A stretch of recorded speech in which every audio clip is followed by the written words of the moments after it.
চ্যানেলে স্বাগত। বন্ধুরা কেমন আছো? আশা করি ভালো আছো, আমিও ভালো আছি। তো আজকে নতুন একটা রেসিপি নিয়ে চলে এসেছি।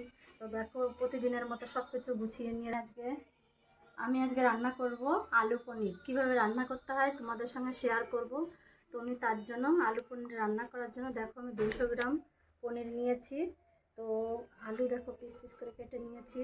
আর মশলা আমি আদা থেতো করে নিয়েছি, লঙ্কা বাটা, ধনের গুঁড়ো, জিরের গুঁড়ো, হলুদ, টমেটো, দুটো টমেটো নিয়েছি ছোটো ছোটো, আর লবণ। আর ফোড়নের জন্য নিয়েছি আমি এই দেখো একটা তেজপাতা, দুটো শুকনো লঙ্কা আর গোটা গরম মশলা। এবার দেরি না করে আমি শুরু করব এবার কিভাবে রান্না করতে হয়। তো তোমরা প্রথম থেকে শেষ পর্যন্ত দেখতে থাকো, আশা করি তোমাদের ভালো লাগবে। তো বন্ধুরা, জ্বালিয়ে নিয়েছি, কড়াই বসিয়ে দিয়েছি। এবারটা আমি পনির ভেজে নেব। তো তার জন্য দিয়ে দেবো কড়াইতে সাদা তেল।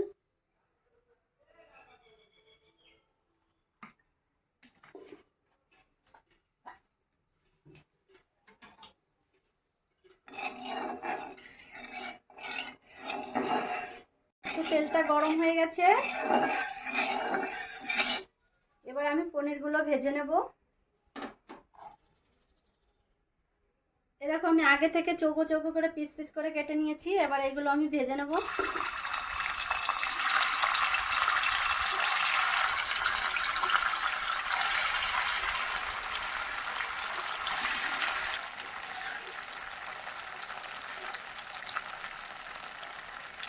বেশি জোরে জাল করলে পরে ভালো হবে না, শক্ত হয়ে যাবে।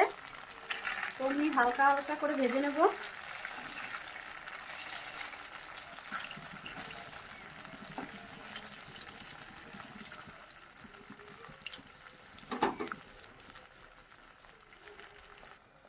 তো এবার আমি উল্টে নেব।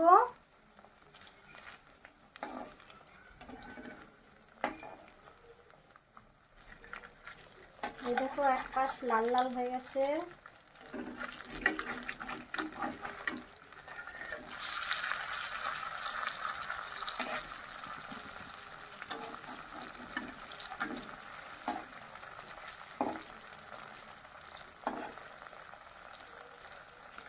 তো দেখো লাল লাল করে ভেজে নিয়েছি, ভাজা হয়ে গেছে। এবারে এক এক করে তুলে নেব আমি।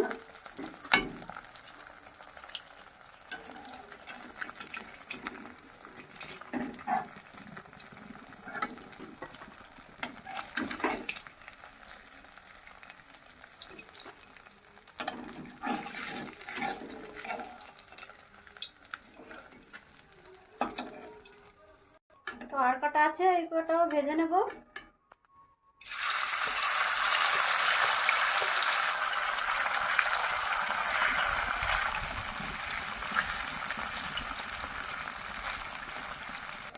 তো দেখো এ কটাও ভাজা হয়ে গেছে, এবার আমি এ কটাও নামিয়ে নেব।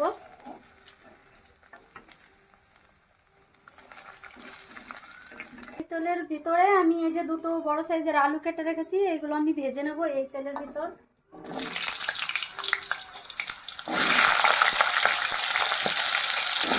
তো এর মতো আমি দিয়ে দেবো একটু লবণ,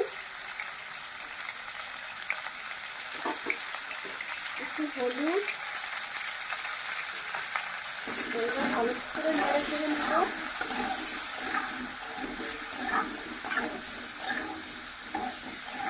তার জন্য আমি ঢেকে দেবো।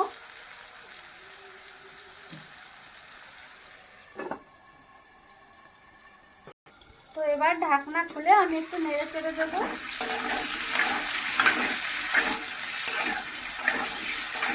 নতুন আলু একটু লাল লাল করে ভেজে নেবো আমি।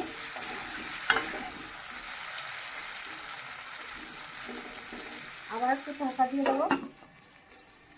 তো আবার ঢাকনা খুলে একটু নেড়ে দেবো। দেখো লাল লাল করে ভাজা হয়ে গেছে আমার।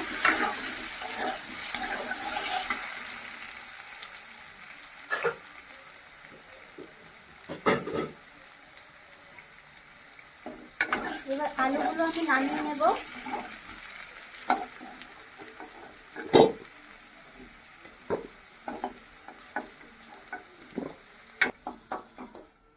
তো এই দেখো নামানো হয়ে গেছে। এই তেলের ভিতর আর একটু সর্ষের তেল দিয়ে দেবো এবার।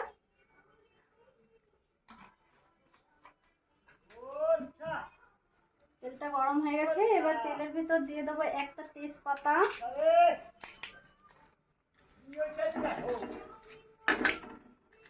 তো দুটো শুকনো লঙ্কা দিয়ে দেবো, আর গোটা গরম মশলা দিয়ে দেবো।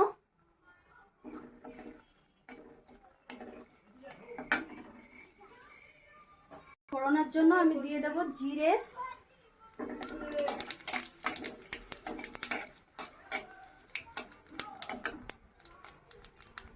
এবার এর মধ্যে দিয়ে দেবো আমি যে টমেটোগুলো কেটে রেখেছি সেটা দিয়ে দেবো।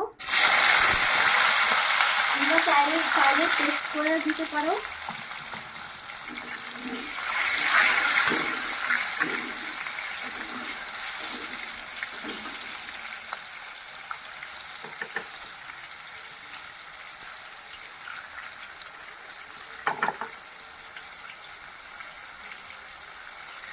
এর মধ্যে আমি একটু লবণ দিয়ে দেবো, তাহলে তাড়াতাড়ি টমেটোটা গলে যাবে। টমেটোটা গলে গেছে, এবার আমি বাকি মশলাগুলো দেবো। এবার এর মধ্যে দিয়ে দেবো আদা থেতো করে রেখেছি আর কাঁচা লঙ্কা, এবার দুটোই আমি দিয়ে দেবো।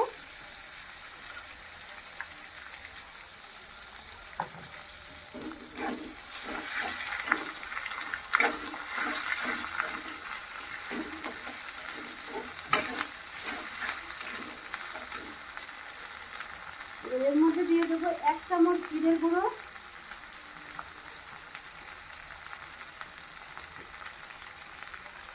1 চামচ ধনের গুঁড়ো,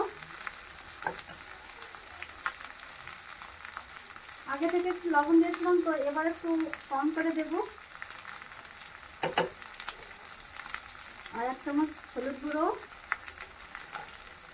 এই মশলাগুলো ভালো করে ভেজে নেবো।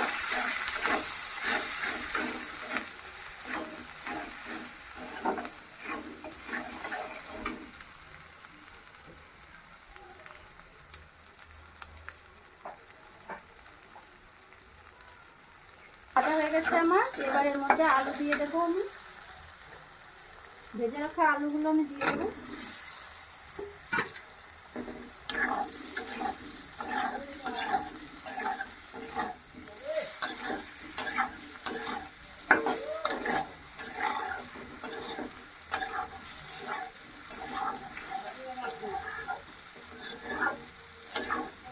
তোমরা চাইলে এর মধ্যে শুটিও দিতে পারো, আমার কাছে শুটি নেই এখন, তো আমি তার জন্য শুটি দিইনি।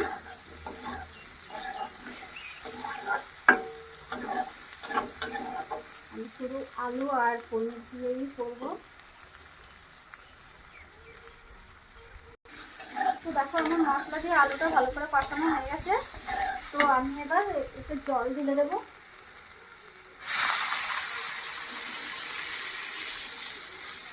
তো এতে বেশি জল দেবো না, তো এটা আমার ঝোল হয় না, এটা গামাখা গামাখা হয়, তো তার জন্য আমি বেশি জল দেবো না।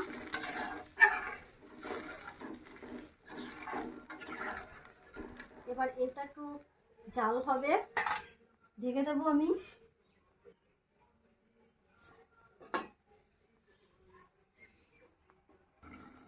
তো ঢাকনা এবার আমি খুলে নেব, একটু নেড়ে চেড়ে দেবো। তো দেখবো এখন আলুটা গলেছে কি। হ্যাঁ, আলুটা গলে গেছে। এবারটা আমি দেখো আমি যে পনিরটা ভেজে রেখেছি, তো যদি ভাজলে তোমাদের শক্ত হয়ে যায়, দেখো আমার তো নরম আছে, এই দেখো কত সুন্দর নরম নরম আছে। এই দেখো, যাদের ভাজলে শক্ত হয়ে যায় তারা এক কাজ করবে, তো গরম জল ফুটিয়ে নিয়ে তার মধ্যে একটু লবণ দিয়ে এটা ছেড়ে দেবে, তাহলে এই পনিরগুলো একদম নরম সফট হয়ে যাবে। তো আমারগুলো নরম আছে, তার জন্য আমি জলে দিইনি, গরম জলে। আমি এগুলো এবার ঢেলে দেবো।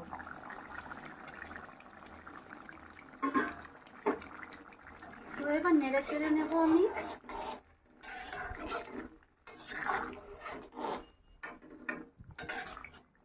এবার আমি ঢাকনা দিয়ে ঢেকে দেবো।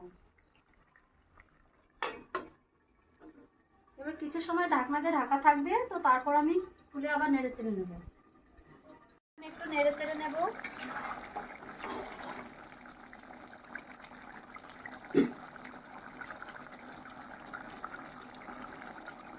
আলুগুলো সিদ্ধ হয়ে গেছে কত সুন্দর। আমার রান্নাটাও প্রায় শেষের দিকে।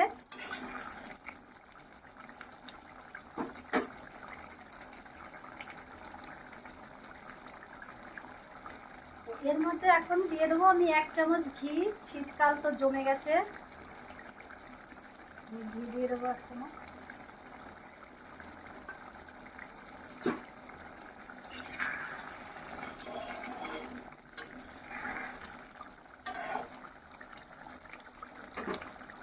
আগে থেকে কেটে রাখা ধনে পাতাও দিয়ে দেবো।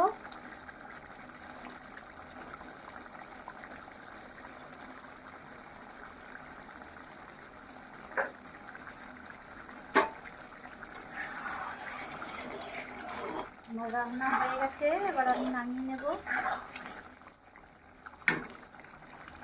তো দেখো আমার রান্না হয়ে গেছে, এবারটা আমি নামিয়ে নেব।